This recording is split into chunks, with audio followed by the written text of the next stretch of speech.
8 सितंबर को नेपाल के पहाड़ों के सीने में दफन और जमीन के कड़ों में धधक रहा 34 साल पुराना ज्वालामुखी फूट पड़ा। हिंसक आंदोलन और आगजनी की शक्ल में इस ज्वालामुखी ने उस पूरे सत्ता तंत्र को मिट्टी में मिला दिया जो अब तक खुद को लोकतंत्र के सेवक नहीं बल्कि स्वामी मानते रहे हैं। नेपाल के प्रधानमंत्री, राष्ट्रपति, गृह मंत्री समेत ओपी सरकार के लिए जान बचाना मुश्किल हो गया। सत्ता शीर्ष में बैठे हुक्मरानों ने पिछले 34 साल से जिस तरह नेपाल की सरकारें चलाई और अपने आसपास एक सुरक्षित आवरण बनाते रहे, वही ढाल सत्ता के खिलाफ आग बन गई। क्या नेपाल में इतने बड़े हिंसक आंदोलन और तख्तापलट के पीछे सिर्फ सोशल मीडिया पर बैन लगाने का फैसला है? नहीं, क्योंकि सिर्फ सोशल मीडिया पर बैन लगाने की वजह से पूरे नेपाल में हिंसक आंदोलन की आग नहीं भड़की, बल्कि इसके पीछे 34 साल से चले आ रहे सत्ता के भ्रष्टाचार के शोले हैं, जो जनता के दिलों में ज्वालामुखी बनकर धधकते रहे हैं। सोशल मीडिया पर बैन तो सिर्फ भ्रष्ट और मनमाने सत्ताधीशों के ताबूत में आखिरी कील साबित हुआ। देखने में नेपाल की हिंसा एक साधारण से फैसले का नतीजा लगती है।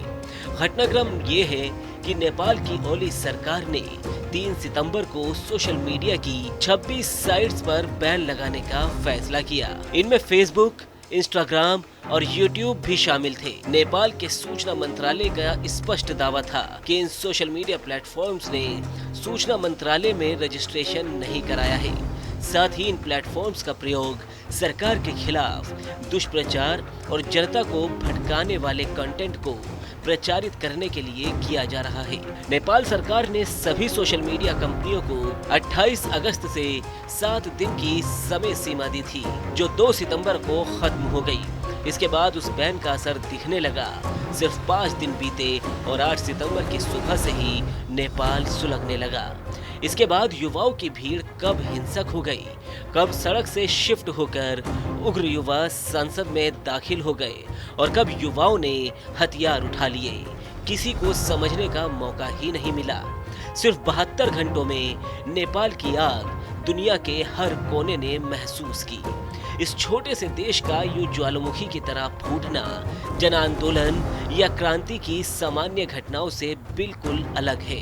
सोशल मीडिया बैन के खिलाफ युवाओं के विरोध को आंदोलन में और उस आंदोलन की आग को प्रचंड बनने तक नेपाल की केपी शर्मा ओली सरकार सिर्फ दमन की नीति अपनाती रही। सोशल मीडिया प्रतिबंधों के बाद युवा उग्र हुए तो उनसे बातचीत कर समाधान निकालने के बजाय सेना का सहारा लिया गया। लिहाजा 2 दिन में ही 10 से ज्यादा प्रदर्शनकारी युवा मारे गए। सरकार के आदेश पर चली सेना की गोलियों ने नेपाल को सिर से पैर तक खून में रंग दिया। हर तरफ युवाओं की भीड़ हिंसक हो गई। जब सबसे बुरा अंजाम ये हुआ कि पूर्व प्रधानमंत्री झलनाथ खनल की पत्नी को घर में मारपीट कर जिंदा जला दिया गया। नेपाल के युवा और खास तौर पर जैनजी कहलाने वाले 16 साल से 30 साल के नौजवान पीढ़ी ने आखिर इतना रौद्र रूप क्यों अख्तियार कर लिया? नेपाली युवाओं के गुस्से की असली वजह समझने के लिए यहाँ के राजनीतिक इतिहास और कुछ सियासी किरदारों पर गौर करना होगा। नेपाल की राजनीति को 4 दशक से देख रहे सियासी समीक्षक कुछ चौंकाने वाले तथ्य बताते हैं। विश्लेषकों के मुताबिक नेपाल की राजनीतिक तस्वीर में 3 चेहरे 3.5 दशक से बार बार दोहराए जाते रहे हैं। पुष्पदहाल कमल उर्फ प्रचंड, केपी शर्मा ओली और शेर बहादुर देउबा, ये 3 ही नेता हैं जो कई दशकों से सत्ता में बने हुए हैं। एक हटता है तो बाकी 2 किसी न किसी तरह सत्ता हासिल कर लेते हैं, या कोई 2 हटते हैं तो तीसरा किसी भी जोड़ तोड़ से सत्ता में आ जाता है। इन लोगों ने नेपाल में नए नेतृत्व को कभी ना तो महत्व दिया और ना ही पनपने दिया। यूएमएल पार्टी के अध्यक्ष और प्रधानमंत्री केपी शर्मा ओली, कांग्रेस अध्यक्ष शेर बहादुर देउबा और नेपाल कम्युनिस्ट पार्टी माओवादी सेंटर के नेता पुष्पदहाल प्रचंड, यही 3 नेता करीब 35 साल से नेपाल में शासन कर रहे हैं। यानी नेपाल में चाहे चुनाव हो या बीच में ही किसी की सरकार गिर जाए, हर बार सिस्टम बदलता है लेकिन नेता नहीं बदलते और इसी वजह से नेपाल के सरकारी सिस्टम में भ्रष्टाचार 3 दशक से बढ़ता जा रहा है। नेपाल में जन आंदोलन का ये दौर 1996 के उस मंजर को याद दिलाता है जब राजशाही के खिलाफ सशस्त्र आंदोलन हुआ था। 1996 से 2006 यानी कि 10 साल तक हिंसा और अस्थिरता के लंबे दौर से गुजरने के बाद 2006 में नेपाल के लोगों ने आंदोलन बंद कर दिया। इस गृह युद्ध में करीब 16,000 से अधिक लोगों की जान चली गई। समझौते के बाद आंदोलन थमा।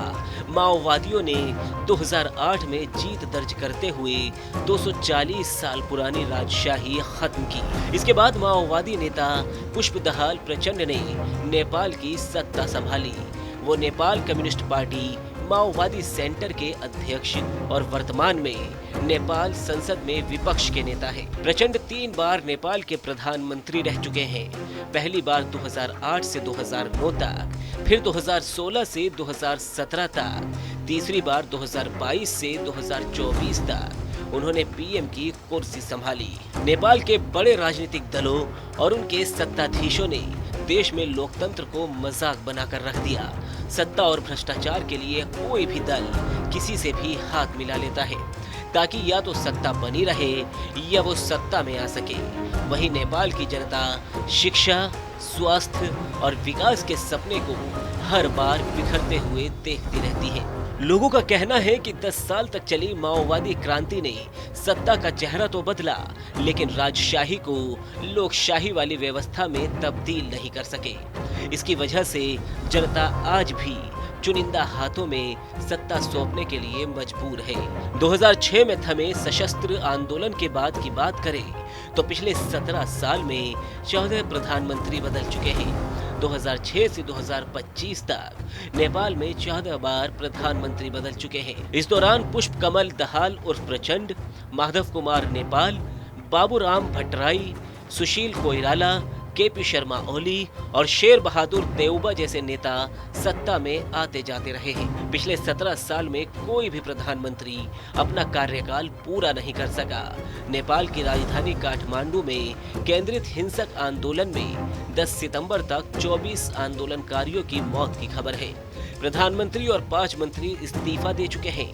जिस बड़े नेता को सत्ता जाने का डर सताता है या भ्रष्टाचार के आरोप लगते हैं तो वो जोर तोड़ से या तो सरकार गिराने में लग जाते हैं या फिर खुद सरकार में आ जाते हैं। इसलिए नेपाल में 3 दशक से सरकारी भ्रष्टाचार और खास तौर पर नेपाल के करप्शन के मामले दबाए जाते रहे हैं, जो अब बारूद की तरह जन आंदोलन की शक्ल में शोले बनकर जनता के हाथों बरस रहे हैं।